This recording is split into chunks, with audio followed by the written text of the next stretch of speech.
Nggak bayar pinjol dampaknya selamanya akan diteror DC dan selamanya akan kita merasakan ya gangguan-gangguan atau penagihan-penagihan dari tim penagihan mereka.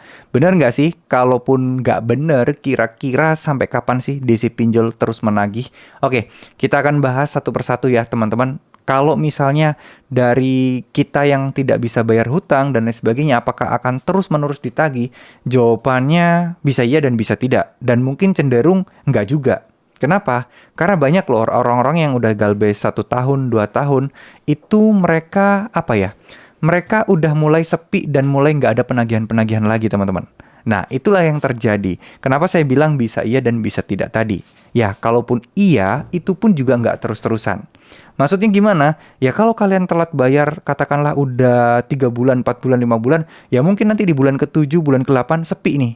Tapi bulan ke-9 ada lagi. Tapi itu pun juga nggak terus-terusan tiap hari dalam 1 bulan penuh. Kadang cuma seminggu, kadang cuma 2 minggu, kadang 2 minggu pun itu juga kadang seminggu cuma 1 kali, kadang 2 kali dan seterusnya.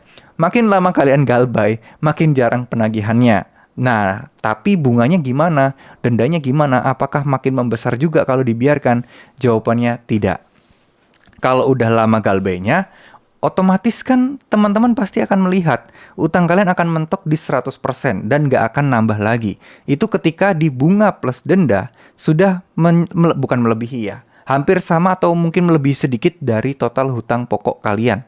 Jadi udah nggak boleh nambah lagi. Itu adalah aturan atau regulasi dari OJK. Dan ini mungkin kayaknya banyak teman-teman yang masih awam nggak ngerti dan nggak paham.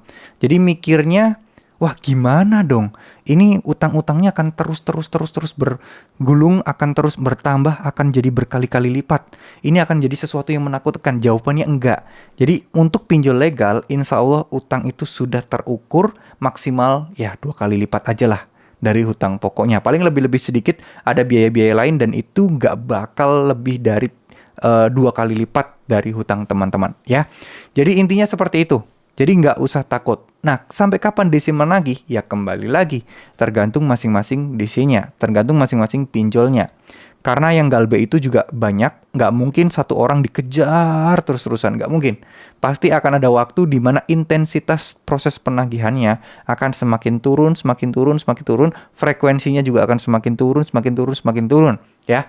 Jadi nggak mungkin terus-terusan difokus di satu orang yang memang DC-nya akan menilai, oh orang ini kayaknya nggak bakal bisa bayar dalam waktu dekat deh. Itu mereka punya tolak ukur dan indikatornya.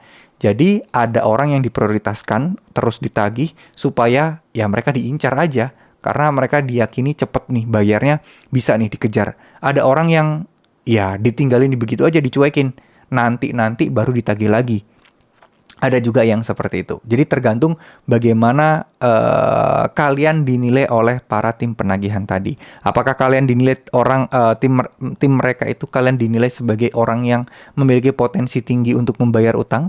Ataukah malah kalian itu dianggap, wah ini potensinya rendah sekali bayar, kita kesampingkan dulu, kita prioritaskan yang lain. Nah, itu yang paling penting sebenarnya. Nah, apa yang membuat hal ini, apakah yang membuat hal kalian itu tidak diprioritaskan lagi? Ya tentu saja terkait respon kalian.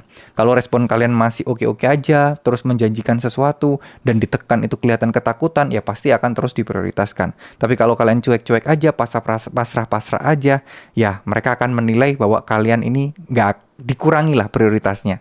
Makin lama makin digeser, dan makin nggak diprioritaskan lagi. Oke? Terima kasih. Semoga apa yang saya sampaikan bisa bermanfaat. Wassalamualaikum warahmatullahi wabarakatuh.